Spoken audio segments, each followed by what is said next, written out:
right. So main attraction time, I suppose. I suppose. I suppose.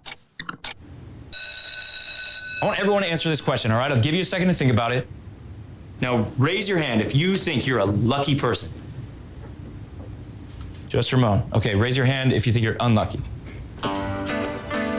Got it. Okay, you can put your hands down. What about you, Mr. Corman? What's that? You didn't raise your hand. Me? No, I mean, I feel like a lucky person. I'm having anxiety or panic or something, both. What's the difference? I'm gonna need a sub for today. What's bothering you? Everything. It just feels like I blew the whole thing, like I suck as a person. You're not entitled to a perfect partner or a perfect life. I didn't leave you because you became a teacher. I left because I thought I was doing what I love with the man I love. How was your weekend? It was great. He's some big man now. You guys walk away.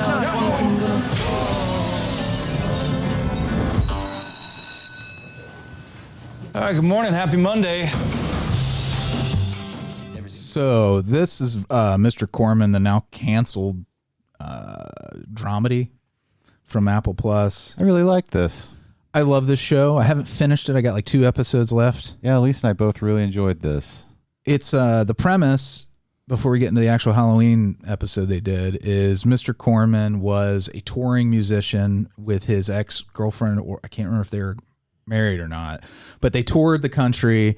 They actually, the music that is in this series that they perform is really good. But since he gave up on that music career, he lives shares an apartment in LA with a divorced dad, played by Arturo Castro, who is a co-creator of the show, and they take turns directing episodes. Yeah. And some episodes focus on one of them and some on the other, and then kind of how they, very realistic kind of story of midlife crises. Yeah.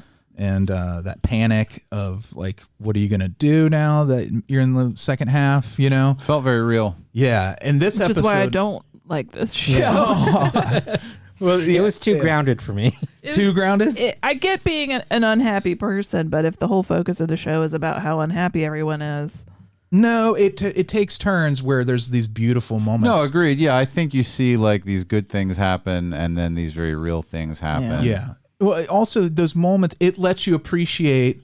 What I love about this show as a whole is it brings the focus onto like enjoying those little things that they don't make movies about and they don't make TV shows about. It's, you know, because little moments like, and I feel this deeply because I started playing music again like right before I started watching this. Mm-hmm. So it felt like it just came along at the right time. I was really relating to this character because it's not about being a musician and going out and performing. It's about doing it for something in your soul. Exactly. So he's a winner in that way in my book. Like when I watch the show, I feel good watching him go through this journey. But like this episode I picked is called Action Adventure, and he and his roommate go to a Halloween party. It's Joseph Gordon-Levitt, by the way. Did we say that? Yeah, Joseph Gordon-Levitt. Yeah, I love that guy. Yeah. He's like the good Shia LaBeouf. Yeah, he's I think the most talented performer. He's so great. Love him. Yeah. What was that movie? That bike movie that you always tell us to watch? Premium Rush. Brick is a great movie. Yeah, I like everything he does. Mysterious Skin. What was that child molestation movie? Mysterious Skin. Oh, that's hard to watch. It's so good though. So Dax is this character who you were introduced to in this episode. And that's the thing, even though this is distorted, there is an arc to the 10 episodes of the show. You could jump in at any point and really get something out of a single episode, I think. Yeah, I didn't feel confused. Yeah. No, for me, it's the execution of the way they present it is very mumblecore to me. Yeah, I would say it's that genre. And that's just not my thing. Yeah. I think mumblecore though is such a reductive genre. It doesn't tell you anything about what the content you're actually or what you're experiencing. All it says I think this has more depth thing, than typical mumblecore stuff. Yeah. It has makes you feel things more than mumblecore does, but for me it was just ugh. Yeah. Maybe it's because I'm not in the right state of mind to watch this stuff right now. So Well, it's a blend of some people would consider this maybe dark comedy depending on the mood you came at it from, because Dax contacts them about this party that's going on, and Joseph Gordon-Levitt's character, Mr. Corman, he's gonna go because he's trying to get back into the dating scene, essentially. Yeah, and Dax is an influencer. We know a lot of Daxes. His interactions with Dax was a little too close to home. Likes too real. and comments and engagement, and really like it's like we know all these people. about trying to boost your personal brand and blah blah blah. It's that kind of guy. So it goes to this. Mr. Corman had a moment with the art teacher at the school earlier in the day, and he invites her to this party. And you think, I think in the setup you feel like, this is going to be a romantic story. Right. But it's really not that's a total misdirect. It's just a very realistic moment where they kind of have this flirtation, and then maybe she changes her mind, or maybe it's just, that seems to happen a lot now, and so she just kind of flakes on him or doesn't show. I couldn't read all the text, so I just know. I think that was basically it. She kind of ghosted him. Yeah, she kind of changed her mind. But like this, even the setup, like their first meeting, I was like, oh, this is not going to go well at all. It was awkward as shit. It was a little awkward. It's just that there's just an air of melancholy through the whole show that you think that she might show up, but like in my heart, I was like, she's not going to show up just because the way the other episodes are set up, that is always about not disappointment, but not going things the way you want. I'm into it. I really like the realism in this show. I do too. I like both. Yeah. I like real high fantasy stuff, and then I like this for sure. Like I like it's because I need some little bright spots in his life. His life, because all the episodes I've watched, he just keeps going through things after things and things. I need something good to happen to this guy, because he seems like a really nice guy. I like the character, but I can't watch him go through this shit for 10 episodes. Really, I feel like those bright spots are there if you look for them. I do. What's funny to me, you're talking about, you guys are watching Blossom right now. Right now, we're watching Curb Your Enthusiasm, and I am basically seeing everything through a prism of Larry David. And there were things about this that I was like, oh, see, this is something that Larry would get mixed up into. When we get to the end, I'm like, oh, how would he explain this to Cheryl? And so I get there's weird dark humor to it, I think. Definitely. Yeah. And I think, but it's not, he's not going for jokes. He's going for laughing at the what we hold ourselves to as human beings. Yes. Like, he was successful touring musician. He was living his dream, but that you hold yourself to that, but you don't ever find happiness doing that. Yeah. So you do something you think is more fulfilling, and you abandon the first thing completely. Yeah. You don't allow yourself to be like a pastiche of your experiences and what you enjoy and things that hurt you. You're not a complete person. Like, it's about finding that balance between what your fantasies of what you were going to be as an adult are, and what your reality of being an adult is. And like the Dax character, they do a great job of writing this show, because Dax stands in as the worst case scenario of the people. They went to school together, and it's important they have that lifelong connection, even though they're not really friends. Right.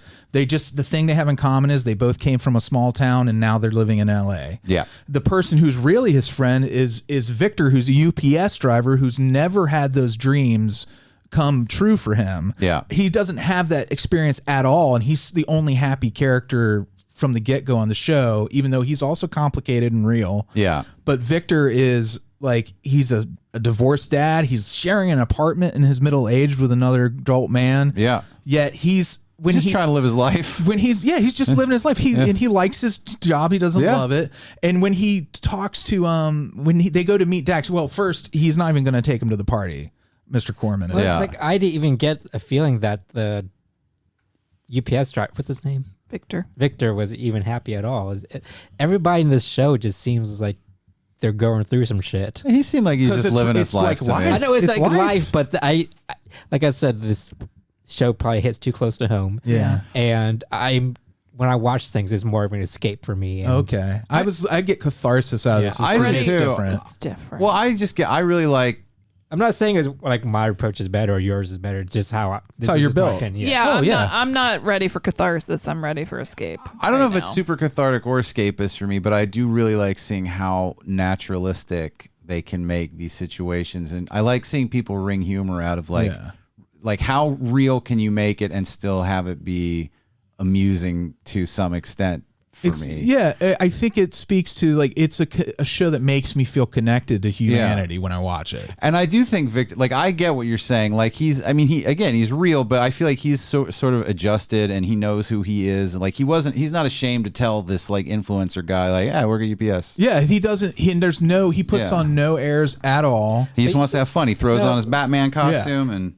To me he's like the character who I'm behind from the get-go on the show and just love. Yeah, but even his interactions with Dax, he was like, this guy's so fake, he's so phony. But then Victor was getting all excited about his followers going up and asking Dax how do you. Well, and they became buddies. They became friends. But there was there was an innocence to I think he was excited because he was doing something, and this is rose-colored glasses the way I see the character of Victor.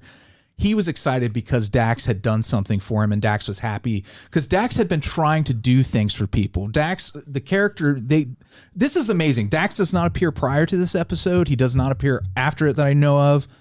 Because he dies at the end. Well, yeah, he dies at the end of the episode, but even I don't know if he comes back in flashbacks or anything. But I knew who this character was. Yeah, totally. On such a deep level, and at first you're like, oh, he's just the obnoxious influencer. But they're not a bad person. They're unhappy. Yeah, I knew this character because I've met this person. Yeah. And it's so complex to me, and why I chose this. It was very complex characters because they do become friends. On a simpler show, Dax would just be an asshole, and he would totally be judging them. But like you see, like him and Victor become buddies over the course of this night, and he is still kind of an asshole, and Victor is still kind of a sad sack-ish, but like they're enjoying each other's company, like they're having a good time. When they start kind of being real is when it turns, and when Dax confronts Josh, Mr. Corman, about like how I'm not your friend. You don't like me. You only come around because I can get you laid because I'm popular on Instagram.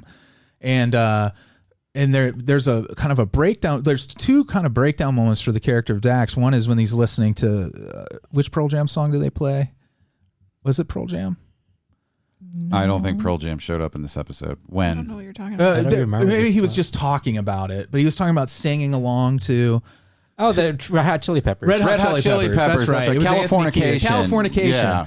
And he said, and Anthony Kiedis. Yeah, that was a hilarious speech. He gives the theme of the show. That is and I think it took a lot of it was humble of Joseph Gordon-Levitt to give that dialogue to this minor character when it really is about everyone on the show. Like he lets him have that moment, and he's like, the first time I sang along to these Anthony Kiedis songs, I was going to be the next Anthony Kiedis.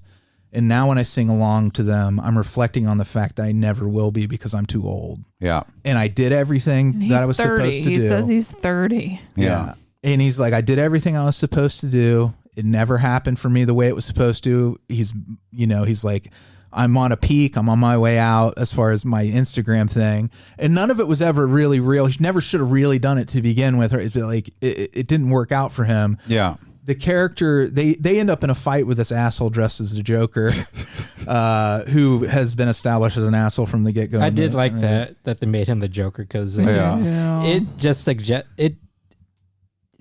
something. It suggests things. If you idolize the Joker, especially nowadays, there's a certain group that does. The incel kind of people. And the character was very incelish and like toxic masculinity. It was a great so I like that video that game, side-scrolling video game kind of motif that they did for the fight. It went very Edgar Wright. Yeah, and they even had Street Fighter 2 in the background. Yeah, it was after Dax and there was a little girl who was Chun-Li in the opening. Yeah. See, it all comes together. It was kind of jarring, though, this the transition to the fantastic. I was super into it, man. Me too. I like that it wasn't so polished. Oh, and all the Marios and Luigis. Oh, I love all the Luigis. No, I like that part, but that was. There were so many Luigis at this party, but that fit the tone of the show. Like the video game stuff, it was didn't necessarily work for me. Well, there's a suggestion that it's like Dax's hallucination because he gets hit by the Joker and hits his head on the ground. His head on the ground, which is probably why he died, but we don't know why he died because all we know is at the end he finds out he was dead. Yeah, the next morning. Well, they have this bonding and everything. And after the fight, they all went and got street food. Yeah, looked so good. Were there those hot dogs? I don't know what they were. Yeah, they were just simmering and like. Yeah, we just had a big meal before, but even watching those, we had the same thing. We were like, "Oh, those look good, so fucking good," because the hot dogs were like filled with cheese or something. Looked like, and they might have been like cheese filled mets or something. There are peppers and shit floating around. Shit. Sorry, that's just an aside. But Street sausages. That was probably my favorite part of the whole show. I love to get my mouth around a street sausage. So that was Mr. Corman. Yeah, the next morning they get the text and the punchline, because these episodes sometimes have the structure of like a long joke is Arturo broke 500 followers. That was the Larry David moment. Yeah, where they get the bad news and he's like, I broke 500 followers. Yeah, yep. and it's funny because it plays so many ways. It's like, oh, what do you know? Dax really did me a solid for this thing, but it means nothing to me. Yeah, it's just something fun, and I think like it's kind of like it was a joke to be like how you respond to somebody's death, in a weird way, right? But it's also kind of like Dax was just desperately trying to connect to people, and he told him, "I get you up over 500," and he did it. Yeah. The one last thing that Dax said he would do, he followed through on. Yeah. So that's also that's fucking crazy. That's such good writing. 24 minutes. Like, how much fucking story? I had more to say about this episode of a sitcom than I do about like most movies we cover. Yeah, it was a lot happening. It was good. So that's why I picked that. And speaking of Instagram followers, follow us on Instagram at Neither Limit Podcast. And, like and follow. See, your problem, someone said here, you didn't interact down here. So, yeah, Mr. Corman, bittersweet. Not for everybody, I'm sure. But good show. I liked it a lot. I'm brokenhearted that they canceled it. But then again, it might tie up really well. I don't know yet. So I'll move on to the next one. Hello, I'm Amy Sedaris, and welcome to my home. I'll show you tips on crafting. You take it off the paper. Now you can use these later. This is a great way to get off makeup. Cooking, I hope you're getting a good shot of this. We're really laying it on thick. And how to be your own terrific host. After every affair, record all your hits and misses of the evening in your party log. Spanikopita is a dish I can make blindfolded. It's simple to make a bath special. Stuff oatmeal into a knee-high stocking and cinching it off at the top. If you're feeling peckish, add brown sugar to taste and top it off with dried cranberries. Let's craft! I'm struggling here because the fish dried out. Remember, Esther? We had to pull off the road so you could do a charcoal drawing of that field of thistle. How did you get the antlers to stick? Oh, I used glue. What kind of glue? There are so many different kinds of glue. Wait, just calm down. Don't get hysterical.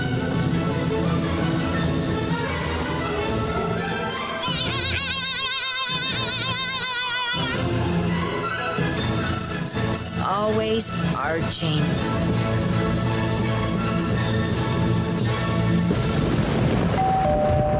That's odd. My knocker must be broken. Are you sure you want to get it? I got it when you knocked. So I love this show.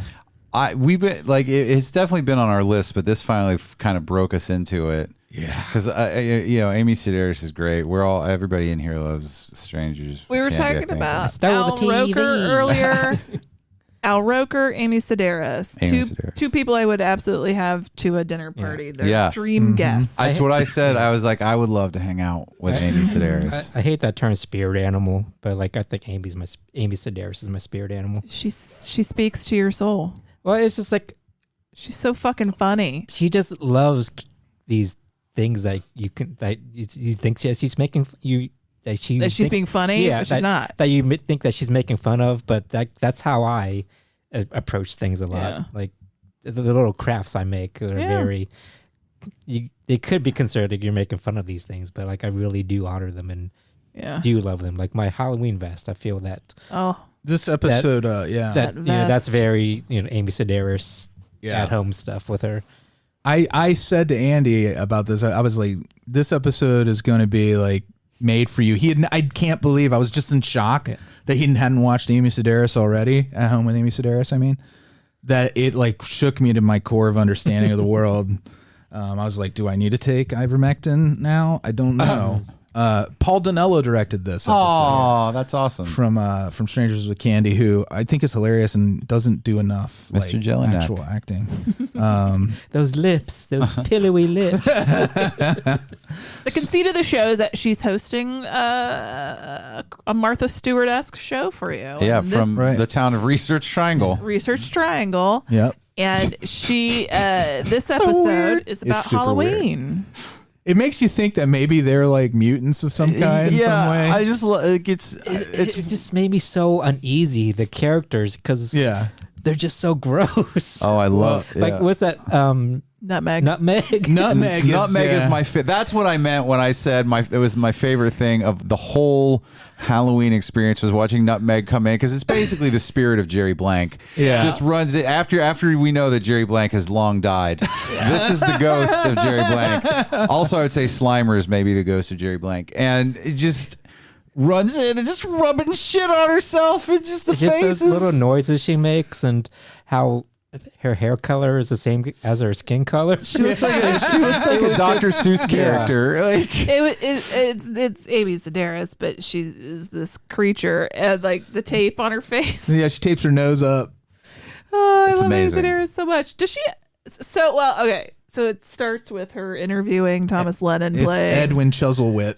He's the town historian. And then she finds out that there was a murder in this same place where they're filming the show right now of another host, Loretta Biscuit. And he's like, oh, this place is haunted. And he loves rich widows. He befriends rich widows. Yeah, and it's so elderly widows to get their stories though. He's like a what do they call that, love letter killer, whatever. What do they call it, the guys who chase widows and then they murder them for their money?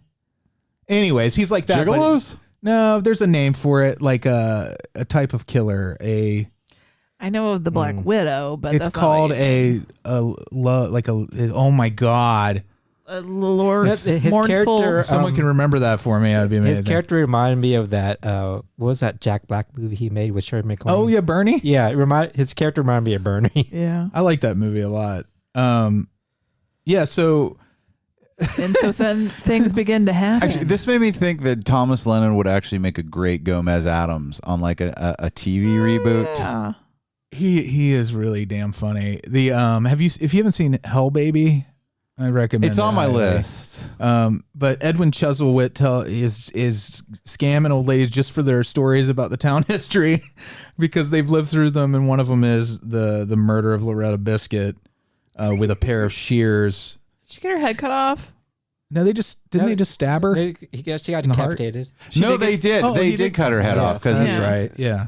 Yeah. Because at the end, with it is revealed that he's trying to scare Amy Sedaris, and he has that head that he just that he just shows up everywhere. He's scamming her because he's trying to get the house and the land. He's a real estate developer, right? Really. Yeah.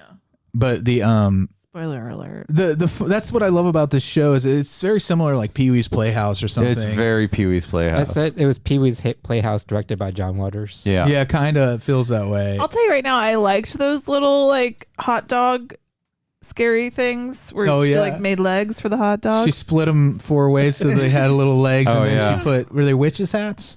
I don't remember. But like even the hot dogs are all wrinkly and gross looking. I would eat the feet loaf. That's a great idea. The scary feet loaf. Scary feet loaf. It's just meatloaf, but it's shaped like a foot. That's been chopped off. Onions for I wouldn't eat anything toenails. they make at home because I feel like everything is so gross. Well, no, we would make it ourselves. Oh, we could make feet loaf. You could really do most of the stuff that she does on the show. No, she does have a DIY book that she put out a couple years ago. It was really fun. Like it's very similar things to like feet loaf and those witch hot dogs.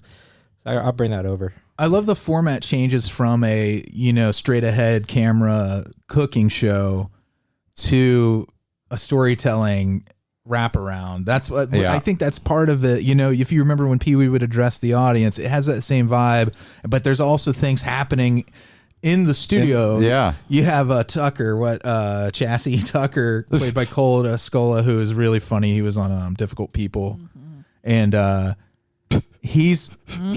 character cracks me up because she hates her job. She has what most people consider their dream job, but the through line is she just hates it. It's just a job.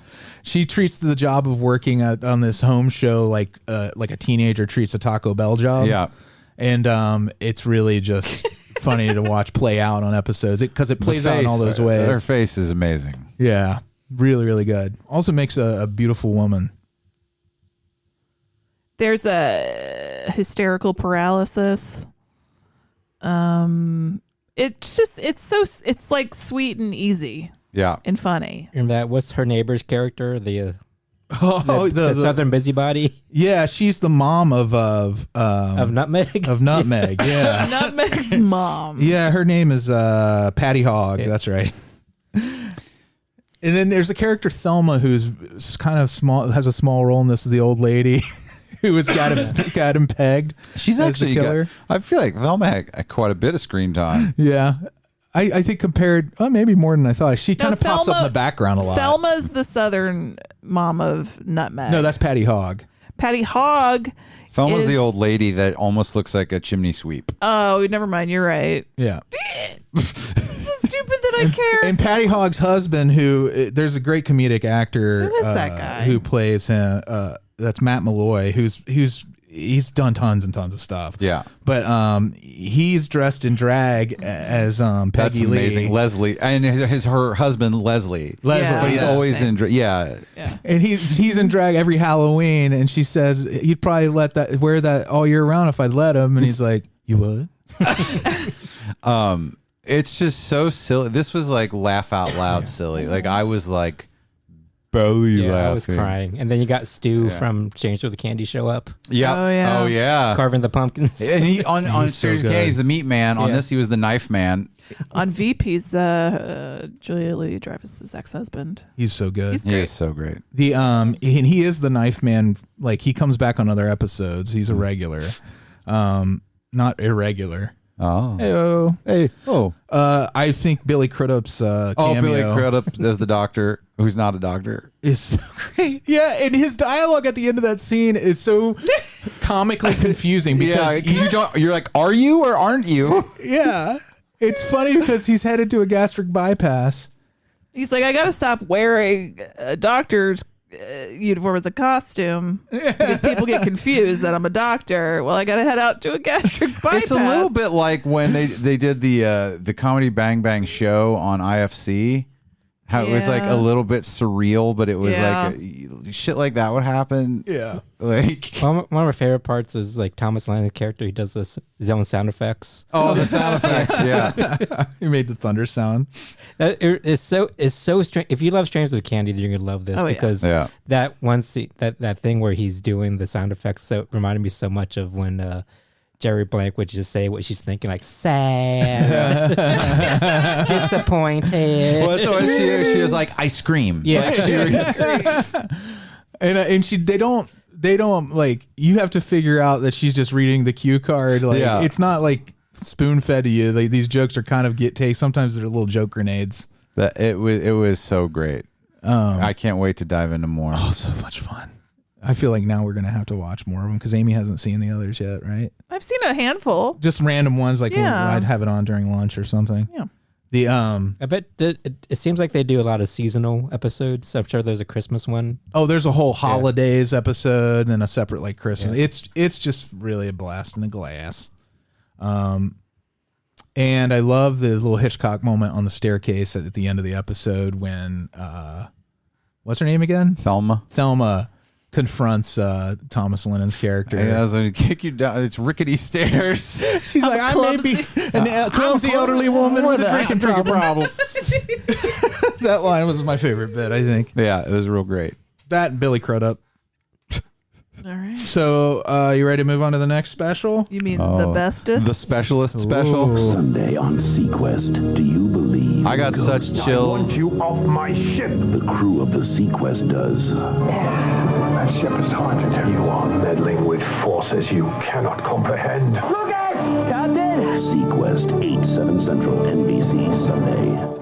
You guys tuning in? Oh man, yo. I tuned back into my past almost directly. I felt I feel like I could smell my mom's shitty meatloaf. That's how I felt when I started watching Blossom. I was like, oh my God, I just time traveled. Yeah. Smell my mom's shitty. Okay, did anybody watch this when they were kids? No. Well, here's the thing. I watched it when it was on air. Yes, I think maybe because I think my parents watched it. I don't think this was one that I focused on, but like I knew all the characters with the like I was 100% in on the opening. Like the fucking vessel was the Seaquest was familiar to me. So I think my parents might have watched it, and I probably would see it. I think I watched it because it was on, and I didn't really even care about it. Yeah, very similar kind of thing. I know we're looking at it from 2021 eyes, but back then, were people like, were they like, oh my God, no, the technology, it's so well made. No, because it looks so low rent next to Star Trek. That's what I'm saying. Even at the time. Yeah. Like, I'm just wondering what it was 93. I know it only. I mean, it couldn't have been a good reaction because it lasted like three seasons. 3 seasons, and it really it changed to 2032. Yeah. That confused me. When what's his face, Ironsides, Michael. That was the big jump. Like, there's actually like the storyline's really jump. Weird at that point. But this was made in 93 or 94? This was 93, this first season. It looks like something from the early 80s or 70s. When it was concurrent with... Wait till you see fucking Babylon 5. Oh, Babylon 5 looks garbage. Well, that wasn't even a network show, though, was it? No. So I can excuse that, but this was NBC Spielberg money. Yeah. It when it was concurrent with Next Gen, and so like compared to that, everything looked so and like DS9 dark. Was it concurrent with DS9? Yeah, too? DS9 had to have been by now, right? I don't know. I don't remember. I have trouble with the 90s. Me too. I was impressed by the Misty hologram thing, but that was the only thing. The tech Other was than cool. That it was like looked like cardboard walls. Yeah, and like even like what the future or the past was like janky. Yeah, it was janky.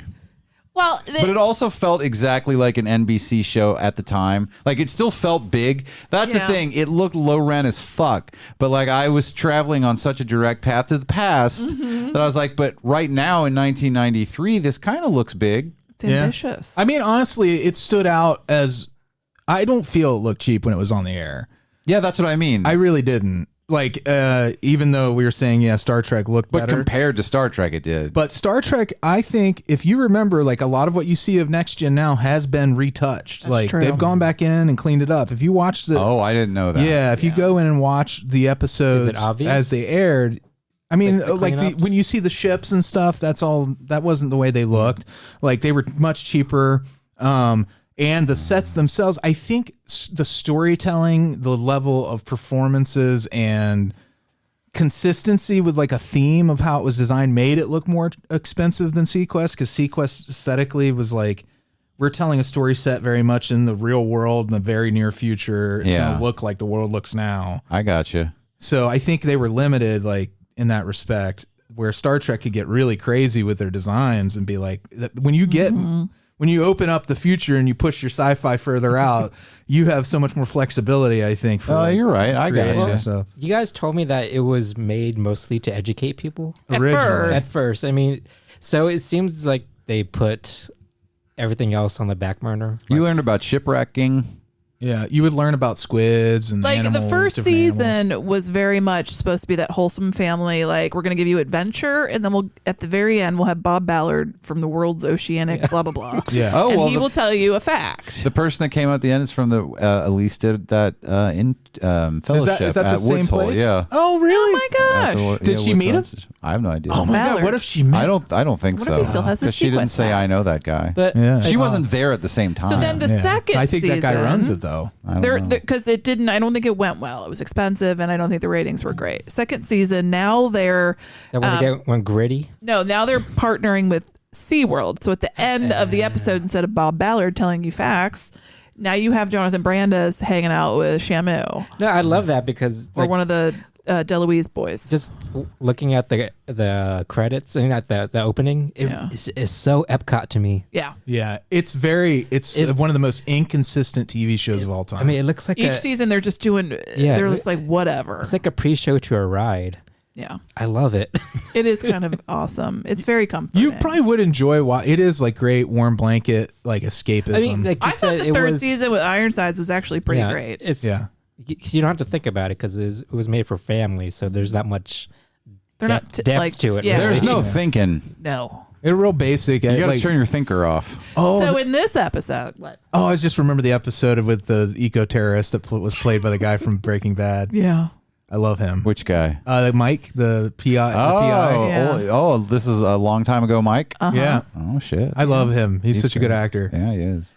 So in this episode, Night of Shadows, KNIGHT, there are no knights in this. There's no reason for it to have been named this. No.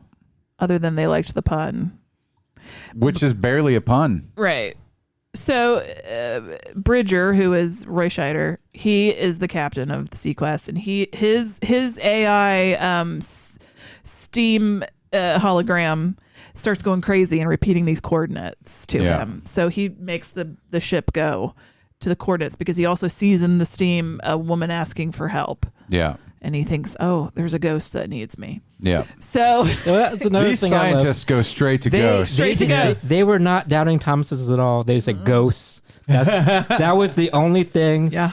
And they didn't consider anything else. Well, the line that made me crack up the most that I just continued to repeat then out loud for the rest of the episode was where he's like, we have to throw science and logic out the window, like completely out the window. And we can only rely on myth and legend. And they went like we can only rely.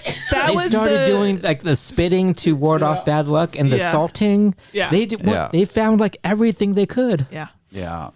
Oh man, that's a real line from this that Kelley just quoted. He's not making anything up. I didn't make that up. I paraphrased it. Parapsychologist doctor dude. No, I like that. Who's the guy from Psych? Because they realize it's only like a 40-minute show, so they don't have time to investigate other options. Right. Yeah. They have to go straight to the ghost shit. You were getting a kick out of Chief Manilow Crocker doing his old gypsy lady spit away the evil maneuver.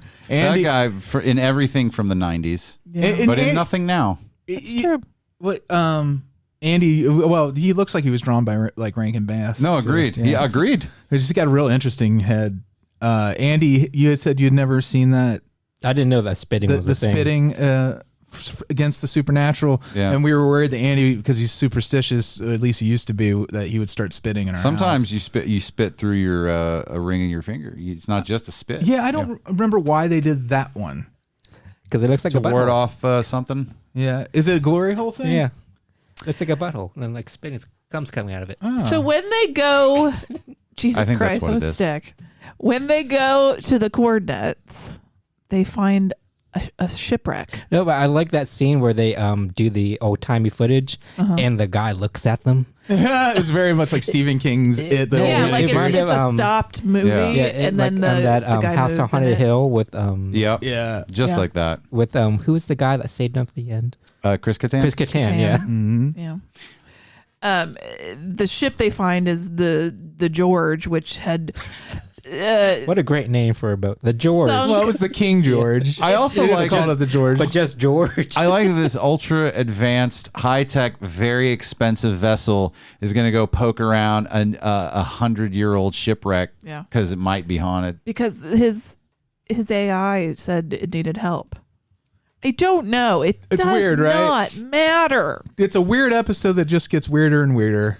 Like they get there, they get to the ship, and they realize, so the ship had gone down 100 and something years ago, and everybody was accounted for except for two people, the captain and the chief engineer. Yeah. But Bridger's like, it was a lady that asked for help.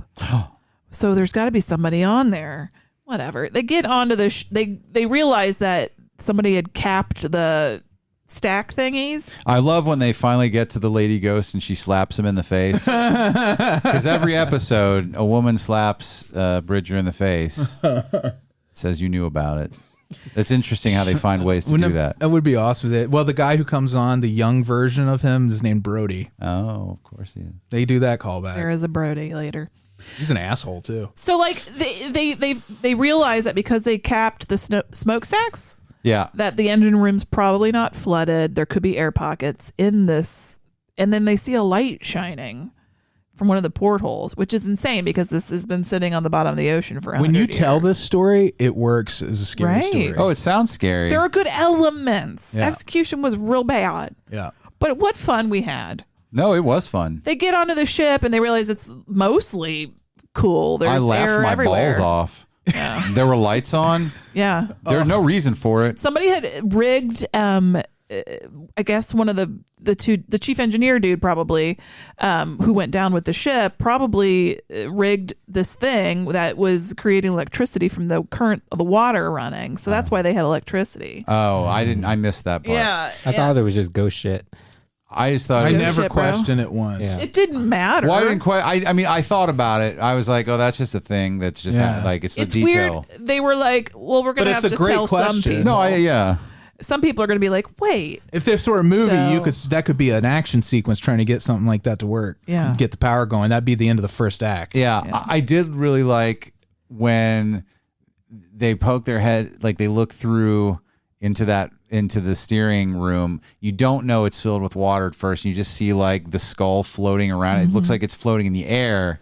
And then they're like, that room's flooded and there's skeletons in there. It's just like, for a second, it has this goofy Halloween-y, like goofy effect, but then it makes sense. Like it's just floating around in there, and that was cool. Yeah, that's kind of cool. I think we're finding a new appreciation for Nights. Turns out Nights of Shadows. Oh, it's a perfect goofy as episode. balls. I mean, it's the goofiest thing I've ever seen in my life. Well, you got to talk about Stephanie Beacham's performance as the doctor. Oh yeah, not Beverly Crusher. No, she also turned up on Blossom. Yeah, she was. Just on an episode of Blossom. She's like acting for the back row in this episode. Yeah, she is. She's already not She's broad, hungry, but- and that scenery is hitting the spot. Yeah. It's so 19. Like she looks like if she switched to a Universal Monsters era performance while being surrounded by 90s contemporary performances. Yeah, and it made it really fun Because she gets possessed by a ghost. Because there was a love triangle. You see. I see it. Do you understand? But she's possessed, and she finds a dress She finds it. that she is cinched all the way in. And at some point, she has stripped off her doctor's clothes. You don't see that part. No. She But said that's yes more to the dress, and now She did she's her hair. possessed. That's the more interesting part for me, but you miss it. Freddie and I call her Hot MILF Doctor. She is a hot MILF doctor. Because she has mom energy in the show, but she's super hot. She seduced Joey on Blossom. She was Mrs. Robinson. She ordered pizzas, and he went to deliver the pizzas, and she's he's like, whoa. she's like, I want you to put your penis in my vagina, Joe. And he's like, what does that mean? Duh. But she is also very clearly the poor man's Beverly Crusher. Yeah, that's true too. Anyway, like it's silly. There are actual ghosts. Yeah. And they get the captain is the one who he was sabotaged. PO'd. Yeah, he was mad because he loved the lady, and she was going to marry the chief engineer. And on the day of their wedding, he sunk the ship. So he got a little fucking hissy fit, and he fucking sunk an entire ship. She was on Dynasty. Yeah, of course she was. That She makes looks a like lot she of was. sense. Yeah, it's the hair. That was a Dynasty level performance. Yeah. Yep. The ending kind of made me mad because all he had to do was apologize to the lady he killed, but he didn't have to apologize to anybody else. The stowaways. They never named well, it's okay story wise. Maybe they couldn't find the names of the stowaways because they weren't on the manifest. Yeah. But he's off the hook. No, he's stuck in this world because his ghost is stuck. Yeah, he has unfinished business. It's because he sabotaged the ship. Yeah. He needs to be forgiven. That's his unfinished business. She's stuck. Her ghost is stuck because she feels bad. I'm not sure. It doesn't matter. But he's like, I need to be forgiven. So he's like, sorry. And she's like, hit the rock. It's cool. And then her boyfriend, her fiance, ghost shows up to take her to heaven. And then they're going to be a throuple. They invite him into the thing. Yeah. They turn around with the most "come have a three-way with us" look I've ever seen. Agreed. I absolutely got the same thing. So they're fucking in heaven, huh? Yeah. But here's the thing, That's right? that famous Eric Clapton song. He's forgiven when he shows remorse for killing rich people. But he doesn't ever shows real remorse for the stowaways. He does say something about He's that. just like, and the arrest. No, it's in the. There's a when they're reading his diary. Yeah, he says, "I didn't know they were there. I didn't know they were there. I didn't know." But when he has his come to Jesus moment at the end, where he's like, "I'm real horror," and the stowaways. Yeah. They're just like they're an asterisk to that character. He should have to atone for that. Yeah. Even though he didn't know he did it. It just irritated me that when they wrote the screenplay, they didn't see that. Like, they're like, oh, he can make sure he just mentions the stowaways, that they obviously have less value to him in his lives. Well, maybe their ghosts weren't on the ship still. They had moved on already. Yeah, they couldn't. So he doesn't have to feel guilty about it anymore. Well, he can't apologize to them if they're not there. Well, how long do you have to feel guilty for? Yeah, Freddie. Yeah, that's right. I mean, I drowned people 110 years ago. Gosh. Oh, what's the cutoff? I mean, there has to be a cutoff. When is the cutoff? When do I get to stop being guilty for killing everyone? We didn't talk about Jonathan Brandis enough. Is he a villain? No. He has such villain energy. He does sometimes. He's just a kid that's like a civilian on this ship. He's the Wesley Crusher. He's the poor man's Wesley Crusher. He's exactly Wesley Crusher. Exactly. He's the wunderkind. Yeah. Who knows tech better than anybody. He had such a villain vibe. His whole role on the show is helping Roy Scheider set the clock on his VCR. Yeah. Well, they also make Roy Scheider let's make him look 20 years older than he is. He had the glasses, but he had the little chain around him. Yeah, that's what I mean. Like they're like a little old lady. He doesn't look enough like a peepaw. He's definitely not your Captain Kirk. He's more of like your grandpa has a boat. Yeah. We're going out fishing. Yeah, I love that he does. He's Captain not of this, the SSP Paw. Yeah, he's this cocky know-it-all captain. He's just an old man. And he's wrong a lot. He's like, get that kid in here. He's got to fix this shit. Well, that's the thing. They specifically bring Lucas along because you have to have the young cute boy for all the girls. Yeah. Along as part of the main He's story. He's barely in it though. Because they need a child. Children are more resistant to supernatural forces, they say. They're immune completely, Apparently. which, of course, again, his other character, Bill Denbrough, would like to have a word. Would like to have several words. I love that the whole doorknob sequence Yeah. is multiple sequences with the doorknobs. Being hot. Like hot, it's too hot or too cold to touch the doorknobs, and Manilow is trying to Manilow keeps burning himself and then freezing himself and spitting and then like trying it again like it's going to be different. It was like Abbott and Costello or something. It was. He saw Roy Scheider grab the handle and burn his hand, and then not 1 second later. I feel like every episode Roy Scheider should make a mistake and Manilow should immediately make the same mistake. This guy, he grabs the hot handle. He's like, ow. And then they're like, well put Brandis in there. He's a baby virgin. He'll be safe, and he gets pulled right into a fucking inferno. Yeah, and I'm like, I guess they were wrong. This is what happens when you throw logic and science out the window. Guy, he's just they had to. Yeah, the only thing they could use for guys is myths and legends, and they had to throw Brandis out the window too. Yeah, they threw the Brandis out with the Brandis water. No, not without the Brandis bath water. But this guy was just such a liability. Is that what BBW stands All for? he does is spit. Brandis' bathwater. He goes away after the first season. He is just unceremoniously fired from the show. Oh, he probably died from his own stupidity. Yes. Oh, the spitting guy, the fat guy. Yeah. It's weird because he's not really fat. No, he's not fat, but he plays the fat guy. Spitting guy, wry, funny crewman guy. They all get and lady that uses the weird gloves thing. Yeah, they're all just fired. Oh, he after the first passed season. away. I didn't know that. Royce D. Applegate, who played Manilow. Oh, he was on Different Strokes. I think he was a child molester. No, that was Gordon Jump. Oh, that's Gordon Jump. That's right. Anyway, Seaquest. Thank you for watching. This was super fun. I cracked my shit up. It was very entertaining. I'm looking at a picture on IMDb of him, and he's like kneeling in a grocery store with a little boy, and it made me think immediately child molester. I understand it. Look, he's got that look in that scene. Yeah, he does. It's fun. So there you go. It was a lot of fun. I enjoyed myself. Yeah. Good pick, Amy. All right, we did it. It's not going to inspire me to watch the rest of the series. No, and it's fine. But thank you for introducing this one episode in my life. I may or may not pop in and out. I think I'm not going to watch it in earnest, but Ted Raimi it's pretty funny. Writes some really great ones. But he's in it too, right? Yeah. He writes the weirdest episodes. He gets some weird ones in, and then anyway. I think. Did you hear they're rebooting Babylon 5? No. On the CW. Oh. Original people involved. Oh. Yeah. Well, CGI has come a long way. I know. It'll be interesting to see because I'll tell you, Babylon 5 looked like shit. I'm interested to see the political parts of it. Yeah. Because I feel like the original series was really political and sneaky in the way it was presenting certain ideas. And I'm curious to see if he's going to update that to comment more on what's going on now, or if it's going to be the same I'm old. sure. Yeah. Well, I'm waiting for the reboot of Seaquest. That would be amazing, and I'd be okay with that. They have Ryan Seacrest is going to play the captain. Yeah. Seacrest with Seaquest. Yeah. See?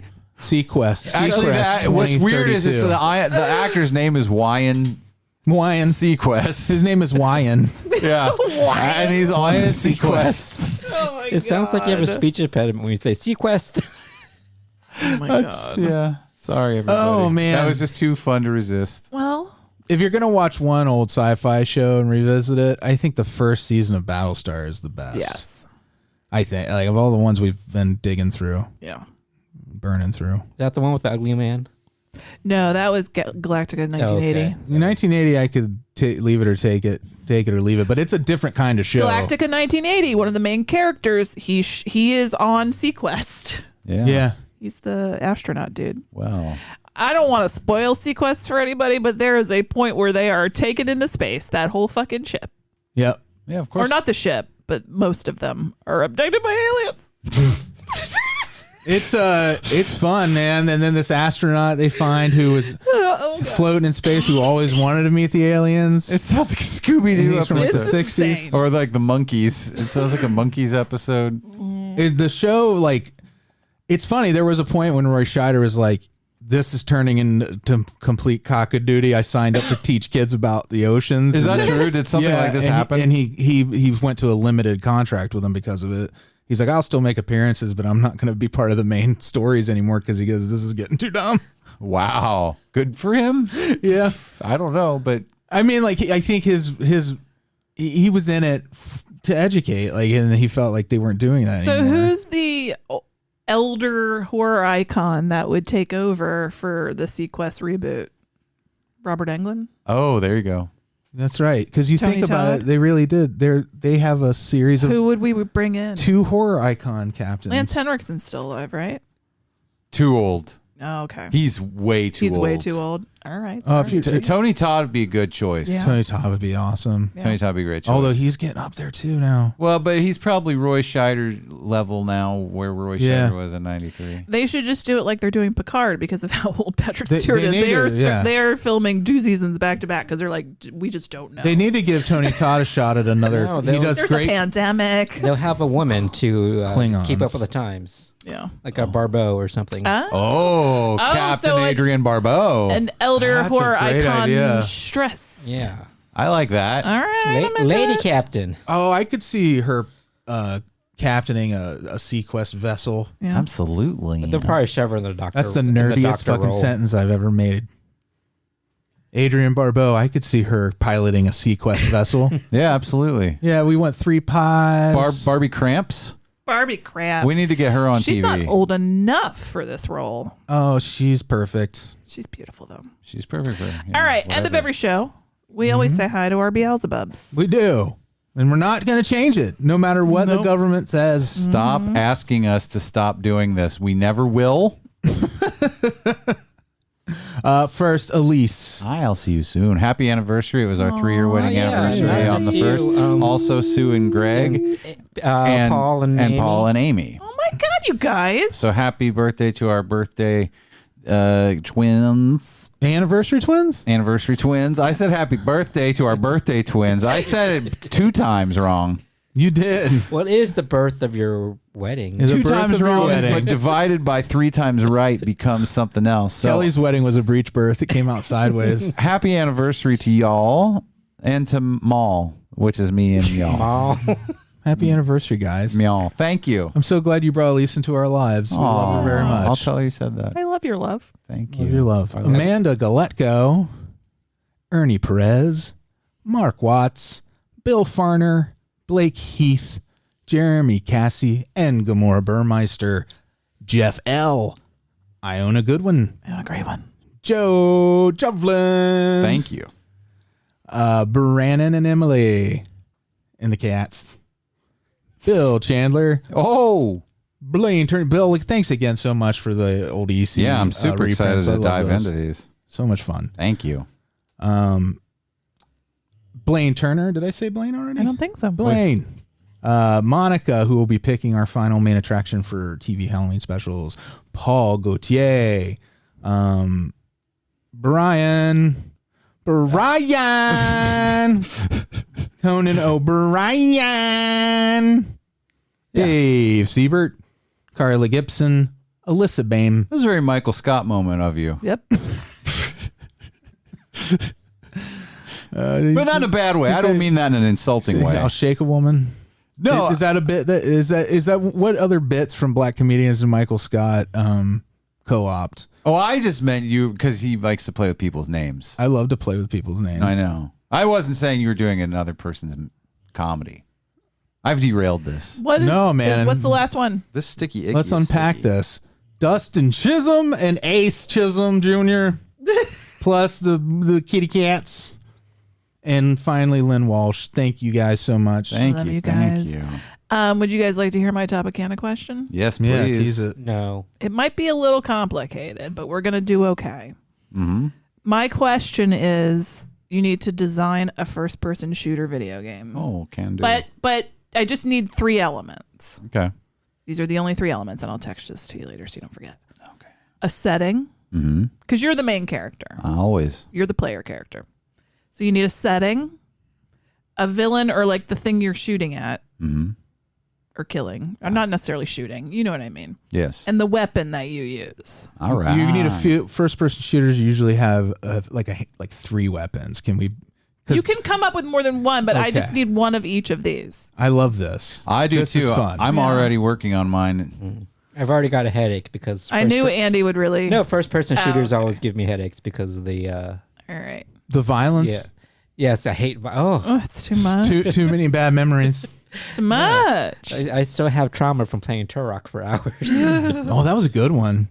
I like the King Kong first person game they made where you're on the island and you have to make a spear out of a stick and everything. I don't remember that. It was on the original Xbox, I think, or the 360. So dizzy right now.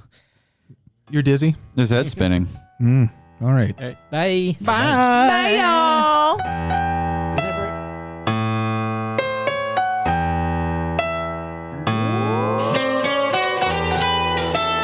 Frankenstein was wondering if he should go to